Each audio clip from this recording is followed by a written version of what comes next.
बिस्मिल्लाहिर्रहमानिर्रहीम। जनाब, यकीनन आप ठीक होंगे। तो आज मैं आपको एक बड़ा ज़बरदस्त नुस्खा बताने लगा हूँ। और अक्सर हमारे मशहूर होता है कि हमने अनारों का शरबत पीना है और ये शरबत बहुत अच्छा होता है, ये प्यास के लिए बड़ा ज़बरदस्त होता है, खून बड़ा पैदा करता है। ये अक्सर हमारे दही इलाकों में, हमारी आम जो है वो पब्लिक में ये चीज़ बड़ी मशहूर होती है कि हमने अनारों का शरबत पीना होता है। लेकिन जब आप बाज़ार की तरफ रुख करते हैं, मुख्तलिफ़ चीज़ जो दुकानों पर जाते हैं, तो आपको सुर्ख रंग का एक शरबत तो मिलता है, लेकिन ये यकीन से नहीं कहा जा सकता कि ये शरबत अनार है। तो आज मैंने ये ज़रूरी समझा कि मैं अपने नाज़रीन को ये तरीका बताऊं और वो अपने घर में ये शरबत जो है वो तैयार कर सकते हैं। तो आपको किसी के पास जाना नहीं पड़ेगा। तो इससे पहले कि मैं आपको वो नुस्खा बताऊं, मैं उन दोस्तों से गुजारिश है कि जिन्होंने अभी तक मेरे चैनल को सब्सक्राइब नहीं किया तो आप चैनल को सब्सक्राइब कर दें और बेल आइकन का बटन जो है लाजमी प्रेस करें ताकि मेरी हर अपलोड वीडियो आप तक पहुँच सके। तो जनाब, अनारों का शरबत का नुस्खा शुरू हुआ। तो उसमें सबसे पहले आपने क्या करना है कि अनार लें, अनारों के जो हैं वो दाने, उनके जो उसको अलग करें। सब दानों को आप अलग करके उसका जूस निकालें और जूस मशीन से आप उसका जूस निकालें। और जितना आपका जूस बन जाए, मिसाल के तौर पर अगर हाफ़ लीटर अगर आपका जूस बनता है तो उसमें आपने 3 पाव आपने यानी 750 ग्राम जो है वो आपने उसमें चीनी डालनी है। उसके बाद इन दोनों चीज़ों को आप आग के ऊपर रखें, दरमियानी सी आग पर रखें और इसको मुनासिब तरीके से इसको पकाते रहें।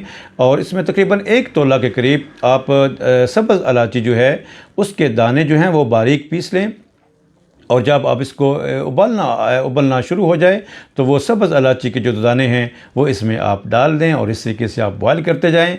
और जब थोड़ा सा वो कवाम गाढ़ा हो जाए तो इसको आप चम्मच से या किसी भी उस जो आप उसको हिलाने के लिए इस्तेमाल कर रहे हैं किसी भी चमचे में, तो उसको थोड़ी सी इस तरीके से जब आप करेंगे तो हल्की सी जब गाढ़ा हो जाएगा, हल्की सी उसकी तार सी बन जाएगी, तो समझें आपका शरबत अनार तैयार हो गया है। तो उसको नीचे उतारें और नीचे उतारने के बाद ठंडा होने दें। ठंडा होने के बाद उसके जब आप कीफ़ रखें बोतल के ऊपर, उसमें थोड़ी सी रुई रख दें ताकि इलायची के जो ज़रात हैं वो उस रुई के अंदर जो हैं वो जज़ब हो जाएंगे और आपका शरबत कशीद होके और इस तरीके से जो है वो बोतल में आ जाएगा। खुश्क बोतल इसके लिए इस्तेमाल करें तो शरबत अनार आपका तैयार। इस्तेमाल किस तरीके से करना है, तो इसका इस्तेमाल 3 चम्मच गर्मियों के मौसम के अंदर आप आधा गिलास ठंडा पानी ले लें, उसमें 3 गिलास आप इसके उसमें डालें और उसको अच्छी तरीके से हिला के घूंट घूंट करके पिएँ।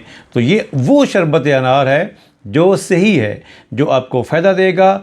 और इसमें अगर आपकी प्रॉब्लम ज़्यादा होता है तो इसको आप सुबह शाम भी इस्तेमाल कर सकते हैं।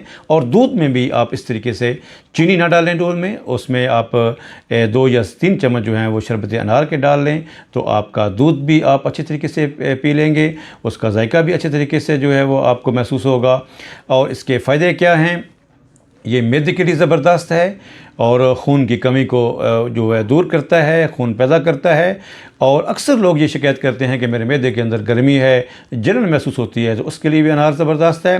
हाथों की तलियां अगर उसमें जलन हो, अगर पाँव की तलियों में जलन हो, तो उसके लिए भी अनार ज़बरदस्त है।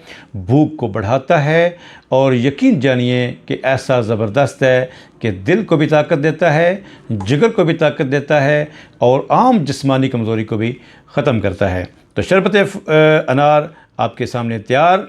दुआ में याद रखिएगा, जब आप पिएं तो आपको यकीनन मज़ा तो ज़रूर आएगा इंशाअल्लाह। तो मुझे भी अपनी दुआओं में ज़रूर याद रखिएगा। अल्लाह करीम आपको हमेशा खुश रखे, तंदुरुस्त तो बना रखे। दुआओं के साथ इजाज़त चाहूँगा। अस्सलामु अलैकुम वरहमतुल्लाहि वबरकातुहू।